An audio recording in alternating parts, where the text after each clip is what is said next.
Greetings sailors and welcome back to World of Warships, and I thought today I'd take a look at one of the Pan American cruisers, and specifically the highest tier one that I have, which is the tier 7. And it also has the distinction of being one of the few ships of the line that, you know, actually existed and actually did serve with the South American Navy, in this case Peru. And in fact, of the 4 that did actually exist,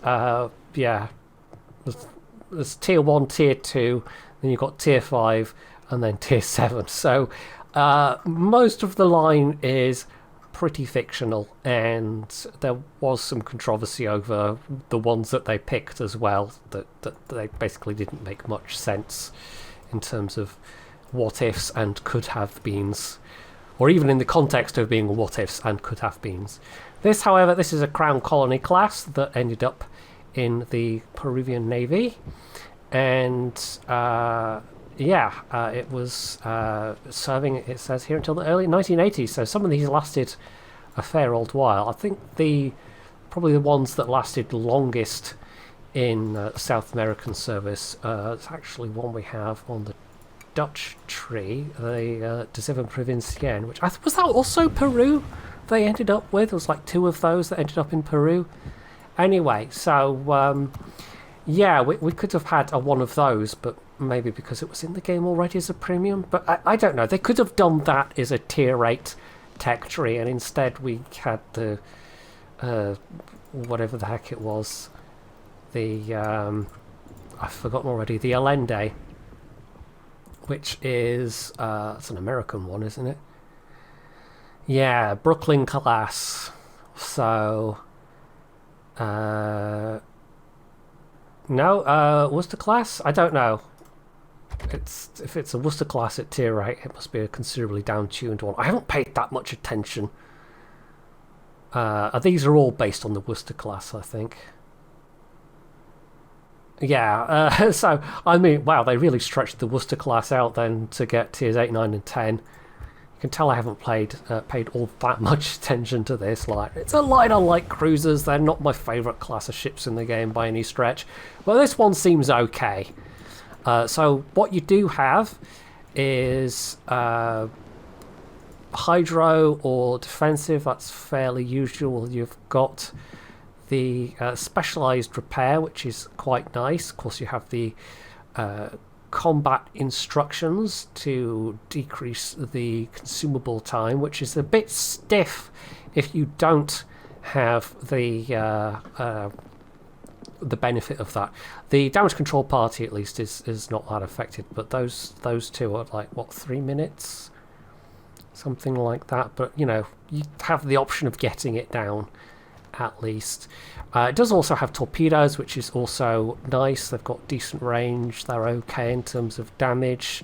And they're also kind of okay in terms of sneakiness, but this isn't a 10-point captain, so yeah, 10.1. I don't know how that compares with the Fiji, actually. I have a feeling Fiji's probably better than that.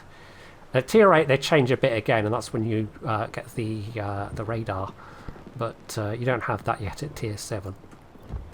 So let's give it a go and see how we do. These are also AP only, so yeah, the only ticking damage you're ever going to get is from either floodings from your torps, or, if you are exceptionally lucky, a fire set by a secondary gun. Well, there's a bit of an oof. It's a tier 9 game, and it's not one of my favourite maps. But at least it's not standard neighbours, at least it's domination neighbours. But that's going to make life a little bit tricky. There's also only one cruiser, one destroyer per team, and there's a sub per team as well. But that means I'm not going to be able to borrow somebody's smoke necessarily. Although we do have a Neptune. So there's a good chance the Neptune has smoke. Well, I might be able to use that, but I guess we'll see. But yeah, when you're in this kind of situation, the fact that you're relying on shooting at stuff and getting hits to get your combat instructions going, it becomes quite risky. Because there are lots of situations where actually you don't want to fire your guns and be spotted. But because I don't have Concealment Expert, yeah, I'm going to be spotted in an unwelcome manner more than I would like. So I think we'll head north first. There's at least some nominal idea of island cover there. Although it can depend a bit on the angles. But we don't have a super long range with the guns. They are 15 kilometers. So there's a good chance I could, like, say, sit behind an island here and not be spotted by something in the middle. Especially as there is only one destroyer per side. I guess we'll see how it works out. Torps almost as ready as well. We don't get the British single fire torps with these, unfortunately. But I think it's only, what, triple launchers? So, yeah. The range is okay, but you're not putting out huge amounts of damage with these. You don't want to be rushing somebody with your torpedoes unless they are quite low health already. Anyhow, that's a Mogador. They're going to be somewhat difficult to hit. I'm going to be able to play with their speed a fair bit. And we know they are there instead of the middle, so that's fine. I don't like that somebody's aiming at me, but yeah. Given that we're dealing with the British 6-inch shell ballistics, which are among the floatier shells in the game. There are worse, but they are reasonably floaty. Yeah, I don't think we even landed anywhere close to any of those. Okay. We do have some spotting down south as well. What is that? KGV, is that the Genizer now? Yes. And something else that's right on top of them. There's the Jean Bar. So the Lion is unaccounted for, and we have a Saint Louis that's been spotted here as well. So, I guess they're really not contesting this, that's fine. That then gives me the opportunity of using these islands here as cover, potentially. Okay, alright. Oh, hello, this is... Oh, New Orleans, okay. Trying to make a getaway. Ah, there is the Lion. That I like less. I very much like less. And there's the enemy. Bolognese as well. I don't know if I'm pronouncing that correctly, but I hope I am.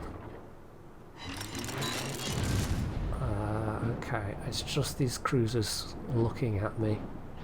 The Lion is looking at somebody else, I think. And New Orleans is having a bad day, which is fine. That actually has somewhat dangerous guns. Oh, it's actually the Mogador is the other thing that's aiming at me. No, they're actually... Okay, it's now those two. I guess New Orleans is not looking at me anymore. Yeah, you're going to be a pest, aren't you? Because unless they're sort of basically keep going forwards in a nice straight line at a constant speed, it's going to be really quite hard to hit that Mogador. And also we're going to rely on them being broadside.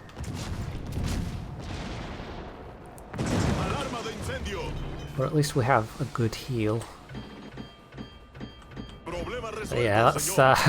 I mean, it's not great for the enemy team in terms of the Mogador cannot really readily contest, but it's like it's a nice setup for the Mogador, even if it's not great for the enemy team overall. Because, yeah, the Mogador's got plenty of targets to run around and pew-pew at.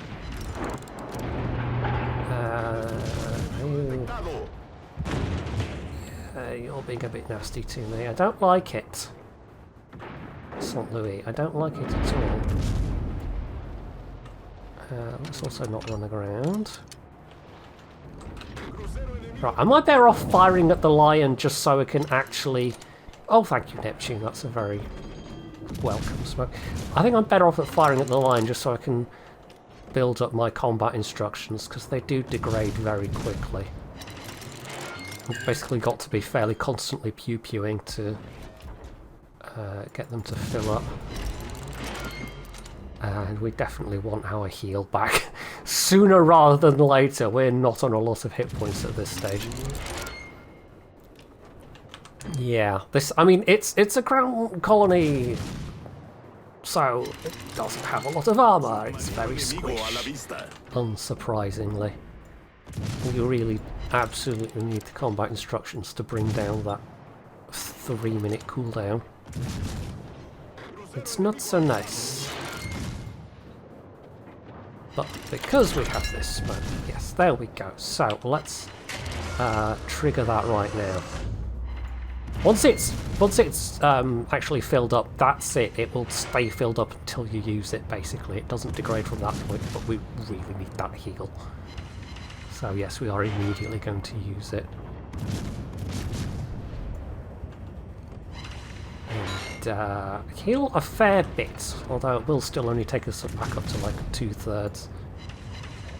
The disadvantage is that we also are only getting the benefit of hits once the 30 seconds is done, so everything, all the shell hits during that period are essentially wasted, which is a bit of a pity.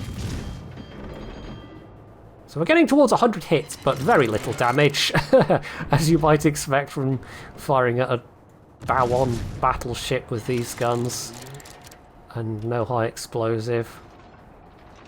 I think we're actually going to have to run away here. Probably shouldn't have fired there. The Rook is still decent health, but yeah, they actually have more firepower now on this side. Right, don't be looking at me, don't be firing at me, I don't like it. I should just get out of... No, that's not going to hit, is it? No, okay. Okay. I think we're probably going to have run down the 2 minutes before we actually get another filled up combat instructions. I'm not sure how this is going overall. I don't... Like, we have the caps, which is fine, but they have a real concentration of ships down there. We're now actually outnumbered here. I mean, the Rook is in a fairly bad position. And I don't really have the range of the firepower to do anything other than just harass. So, yeah, running away might be the better thing right now.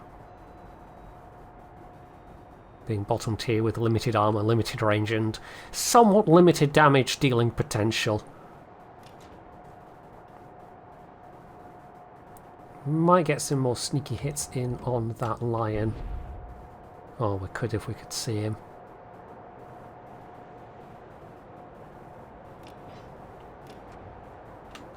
I don't know if you get the British acceleration characteristics with this line. Be nice if you did. They fit the requirements, but I can't remember offhand if you do or not. Right, that's got to be the Mogador in B. That's my best bet for hitting that would be to get up close and personal, but then that would probably be a somewhat bad idea. You've got basically the British self-defense hydro that you get on their destroyers. So, you know, if the Mogador wanted to run up to me and drop torpedoes, the hydro would not be that much use. Right, well, I might squeeze a little bit of damage out of that, but yeah. I'm not really in a position to try and face down a lion. The Neptune's about half health as well. Neither of us particularly has good armour. Yeah, I think this is just runaway time. Which is a pity. Look at that, it goes so quickly. It absolutely goes so quickly. It's rather annoying. So we're going to help out the Neptune a bit and not get completely kablanted myself in the process. I'm sort of slightly banking on the Neptune being the higher priority target, but still somebody's been looking at me. In fact, now 2 somebodies are looking at me. I don't like that. Oh, that was not bad. Nice. Okay, there we go. He was doing the spotting. Oh, is the lion dead as well? The lion is dead. I guess the I guess he got the torpedoes. Okay, Saint Louis, I'm not sure I want to... that's got to be the Mogador that's firing from there. Okay, so who kept the middle? No idea. Yeah, he's still got hit points and he's got the boost, but I do have a heal already. Sort of... Okay, I'm going to take the risk. I'm going to take the risk and hope that it doesn't completely come back to haunt me. Yeah, I guess we'll see. This is not the best kiting ship with its only rear turret. Yeah, that's the Mogador. Okay. Right, we are getting the middle, so it's not that vital to stop them getting this. I mean, we've also got a fair lead in points, but it's very close on ships, so I don't want to... Like, if we can stop them from getting this cap for as long as possible, that would be quite marvellous. Alright, I need to angle a bit, that's still not that pleasant. So if I fire at him, that's fine, he'll just go... Oh look, I'm accelerating. Although he's not. Oh yeah, now he is. So yeah, there's a bit of a lazy travel time with these shells. I need to get unspotted really, don't I? Okay, let's just stop firing and get unspotted. I hope we're now out of range of that Mogador. We should be. Okay, this is not too bad. I just need to... Oh, he's actually maybe got the speed to chase me down, which would not be great. Don't think... Yeah, I'm inside of his secondary range right now. Right, I'm going to have to fire at him, basically, to have any hope of... That's just... Oh, no, that's not what I wanted to do, game. No, okay, never mind. To basically have any hope of getting the heal back in time. Like, I couldn't outrun him. If I'd withdrawn earlier, I would have lived, so that was kind of on me. I'm not gonna blame anyone else for that. It would be quite silly to blame anyone else for that. Okay. Not exactly a fantastic amount of damage. And okay, that's their sub-capping A as well. So we do still have a pretty good lead on points. Their Synop's about to go down. I think we should win this one. I did do a little bit of damage to the Saint Louis, but not a huge amount. I don't think I touched that Mogador at all.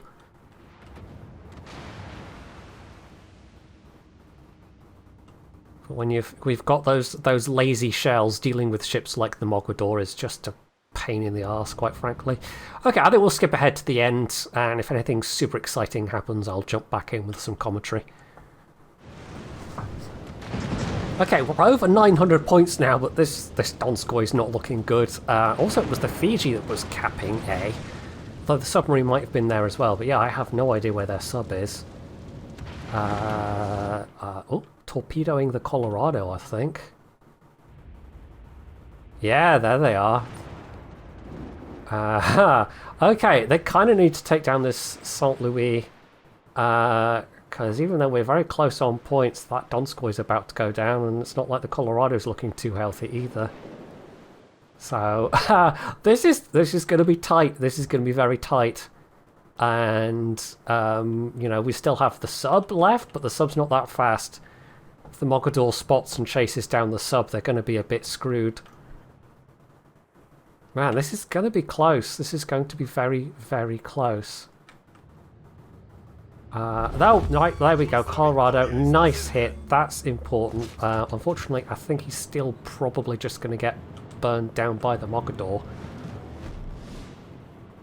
And the Fletcher might be able to gun down the Fiji, but then they might lose quite a lot of health in the meantime, and there's still the S-189 to deal with. But we are going to be contesting C, so the enemy team is really fighting against the clock on this one.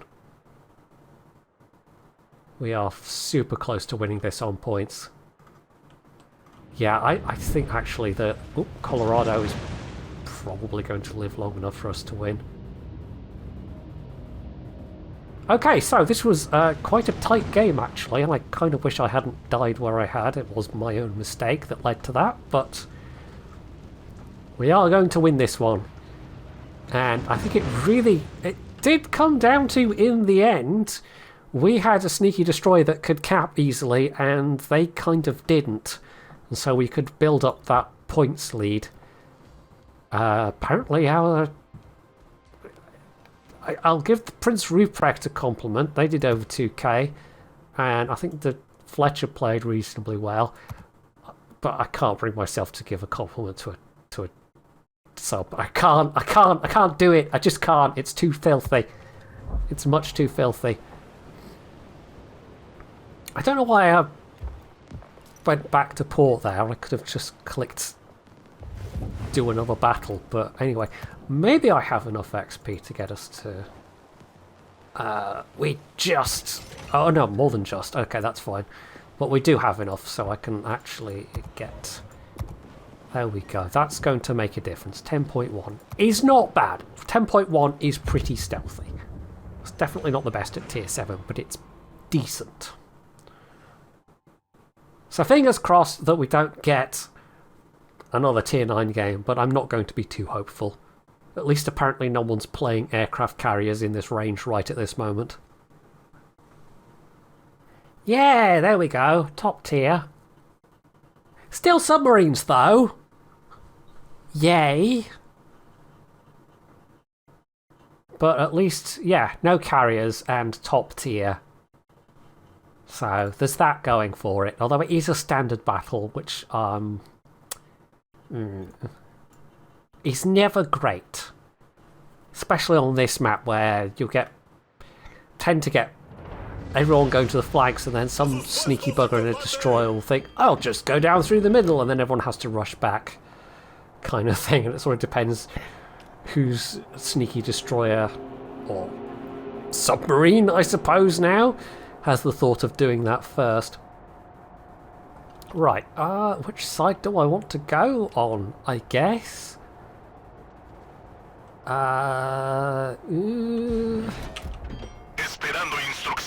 Maybe actually let's go left flag. Yeah, okay.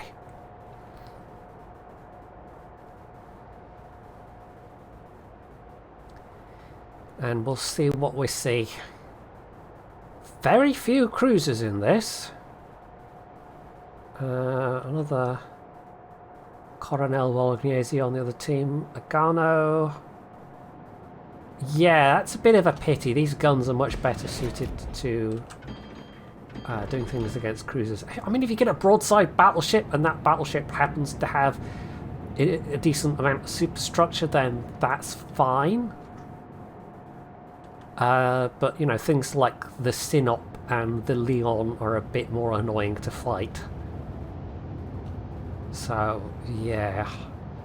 Of course, if they end on towards you, they become even more annoying to fight. But I guess we'll see how we do.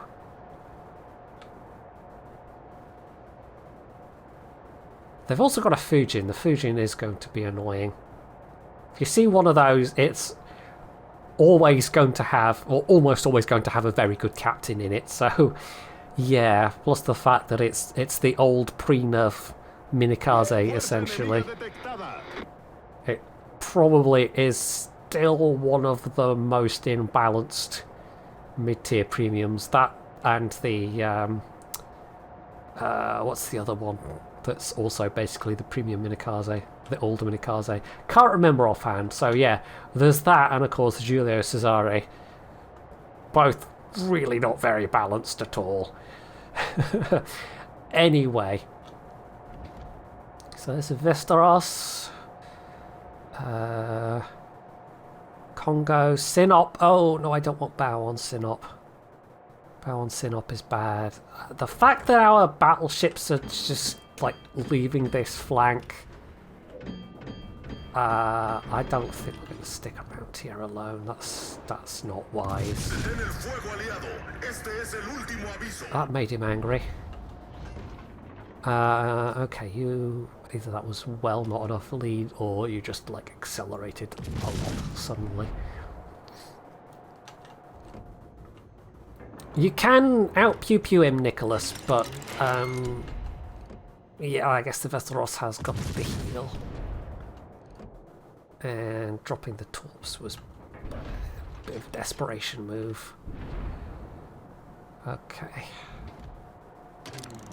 Alright, well this is not a great sign when our battleships are just completely abandoning the flank. That's going to make this a lot harder to defend, and there's not any... Like, if you're pushing, it's fine, you've got some islands to work with, but defending... There's that island there, basically, and it's kind of hard to fire over that unless you're quite far behind it. Yeah, also the Westeros can stealth torp. And there's a victim of the Fujin already. Oh dear. Okay, already 2 ships down. Which ain't fantastic. Oh, and we also have 2 of our tier 7s just into the middle where they can get crossfired by everybody, which is also really good. Okay. Well, alright then. I'm having considerably less warm fuzzy feelings. Like the last game, it was kind of not necessarily clear if we would manage to... Like if they would make a comeback in terms of killing enough ships to win, but this time round I'm not having good feelings from... I mean, we're already 5 minutes in, but it's the start of the battle in terms of, like, the teams actually getting stuck into each other, so... Yeah, that's some prime positioning right there, Congo. Yeah, Colorado, don't know what you're doing. We lost the Gneiss now already. Is the Heinrich doing much better? No, they're starting to focus the Heinrich. Yeah, this is going well. This is going very well. 27 hits for 3.5k damage. That sounds about right versus a Sinop. Yeah, okay, this one's going to be over quickly at least. Can say that much about it. Can't really say much else about it. Nothing good anyway. I mean, if the Scorner would maybe spot, could potentially do some pew-pews from these islands here. Yeah, no, there goes the Prince Heinrich.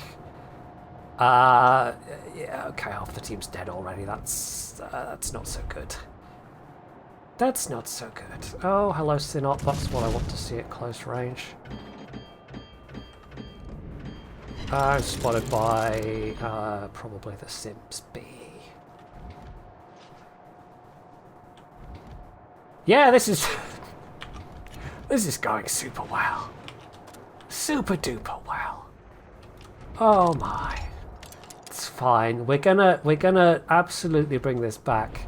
This wasn't even the usual fail. This was just our team failing to do much of anything, and 2 of our tier 7s blundering into the middle and getting crossfired by everybody and torpedoed. And yeah, that's always good when that happens.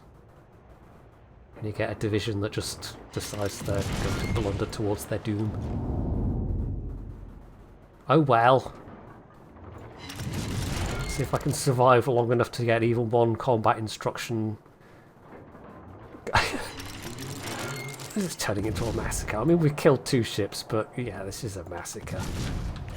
Shall we see if we can... no, you're not even coming towards me, are you?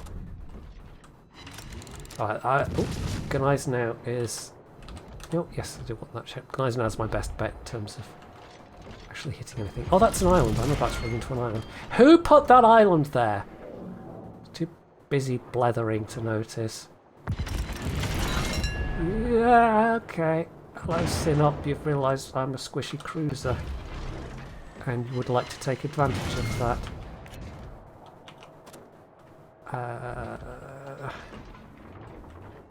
Colorado's just steadily getting beaten up on. Yeah, I was so focused on keeping my front turrets firing that... Yeah. Oh dear. Oh well. This is actually going to be far worse than the previous game, and at least I can comprehensively say it wasn't me doing a silly thing that's going to lead to me getting sunk. It's just a hilariously mismatched set of teams. Yeah, we might as well use that. I might just die. Yep. Okay, well, okay. An exact round 30,000 damage. There really wasn't much else to be done there, was there? It was good matchmaking in terms of it being top tier, but nothing else about this was good. Not even slightly. But hey, that's what happens when you're recording live.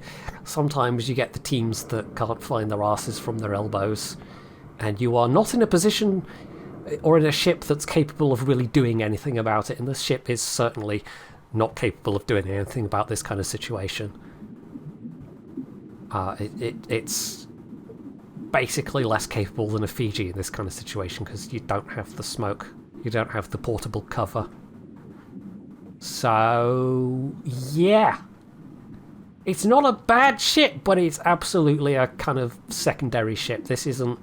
secondary in, not, you know, secondaries, but secondary in terms of this is never going to be a ship outside of exceptional circumstances that's going to dictate the pace of a game, basically.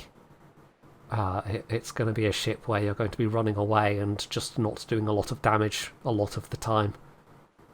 And it's nice to have that stronger heel, but it's less nice to then have to rely on the combat instructions to use that on anything other than a very long cooldown, so yeah.